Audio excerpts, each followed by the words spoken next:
What is up, you guys? This is MB Cash and I am back with a brand new video.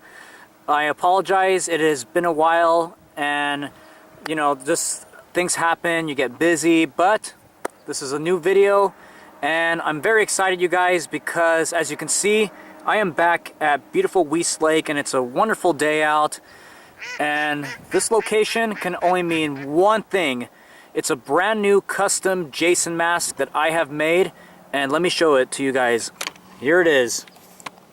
This is the brand new mask, and I call it the Mark II. I call it the Mark II because the other mask that I showed you guys before at this location is now the Mark I, since it was a original design of my own.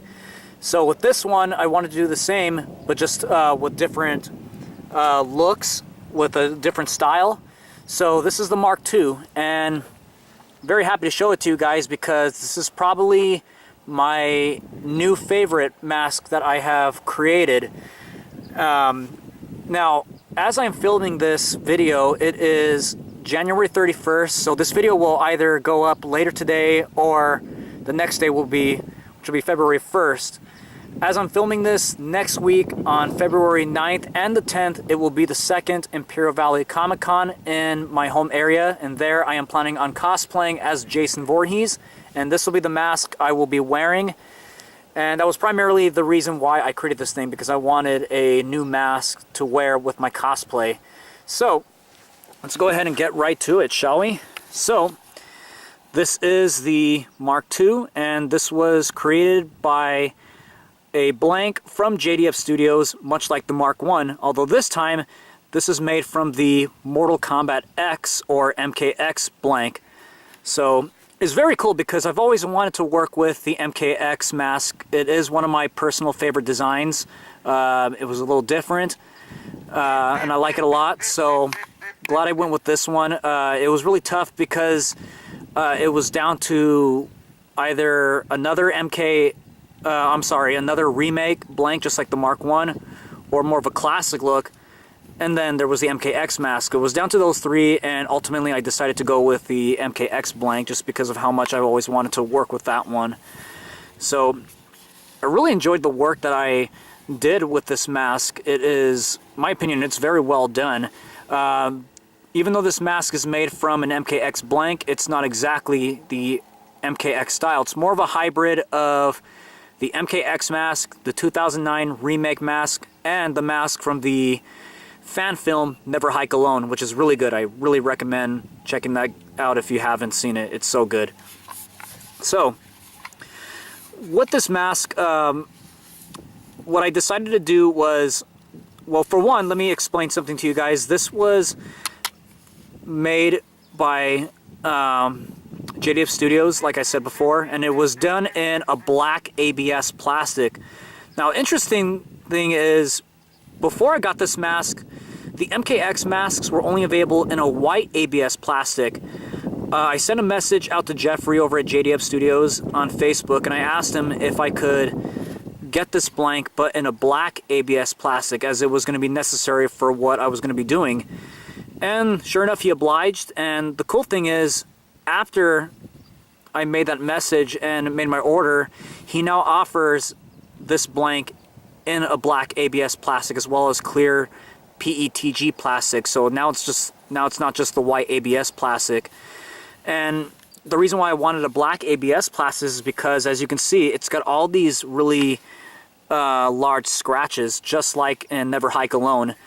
And for that, I wanted a black plastic because if I were to have painted a white blank with black spray paint or primer, I would have had the risk of scratching through the primer as I was making the scratches, thus revealing the white plastic underneath, and I didn't want that. So with the black plastic, it was great because when I scratch away at the paint to make the scratches, I don't have to worry about scratching through any other paint that's below it.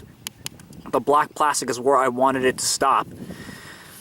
And you can also see it's got some really cool chevrons with the crackling paint job. This was done by using some crackle medium. It's also got these little scratches here and there. These little scratches, like these right here, these and these were little happy accidents. I didn't mean for that to happen, but like I said, I was going for a hybrid of 3 different versions, and the 2009 remake is one of them, and I think it really helps in getting that point across. And just like the 2009 remake, it is very dirty. It's got a more of a brownish look. My base coat was actually a satin almond, but then I gave it a couple of washes of acrylic paints. I mixed up some tan, some brown, some yellow, and some white, and just gave it a couple of good washes and added some darker brown weathering, so it looks like it's definitely been through the ringer, which is exactly what I was going for. As you notice, the snaps are still relatively clean. I really didn't know how I wanted to do the snaps. I wasn't sure whether I wanted to weather them up or not. Ultimately, I decided to just add them later after the paint was all done. So I'll just say that they're weather resistant, they're stainless. We'll just go with that.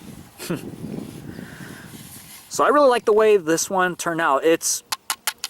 Again, it's definitely my favorite of all the masks I have worked on. I'm really happy with the end results, and I'm very excited to wear this thing. One cool thing about this mask that I got to do for the first time was the addition of fully adjustable leather straps. As you can see, it's got an adjuster here in the top strap, and it's got an adjuster here on the side straps. So if I wanted to wear this mask without my latex hood, which adds a lot of width to my already small head, if I wanted to wear this mask just on my own head, then I can easily just adjust these straps to where they'll fit my head perfectly.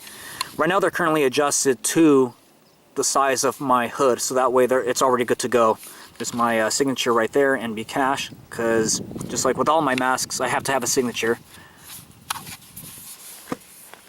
So this is a very neat mask. I really like it a lot, and I want to go ahead and show you guys a little. I want to do a little comparison. So let me reach into my bag over here.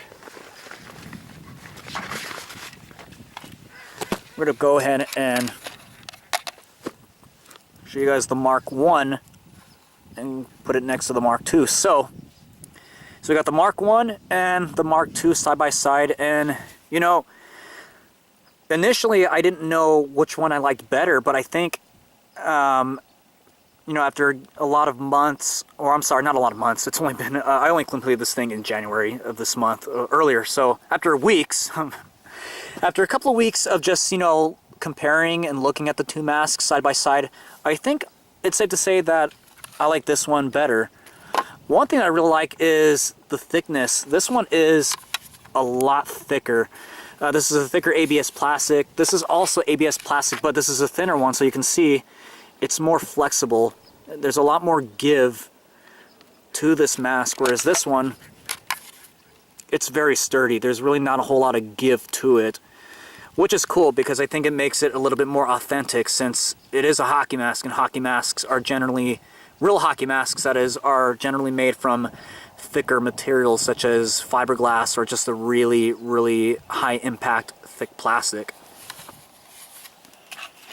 So I'm going to take the Mark 1 and put it off to the side here. So that is the Mark II, and again, really cool mask, and I can't wait to wear it at Imperial Valley Comic Con next week. So that's my new mask for you guys. Let me know what you guys think. Let me know which one you think is the better of the 2 between the Mark 1 and the Mark II, and you can put that down in the comments below. If you have any other questions, you can also comment below. Until next time, guys, don't forget to like this video, share it, subscribe to the channel, and until next time, guys, see you all later, and God bless.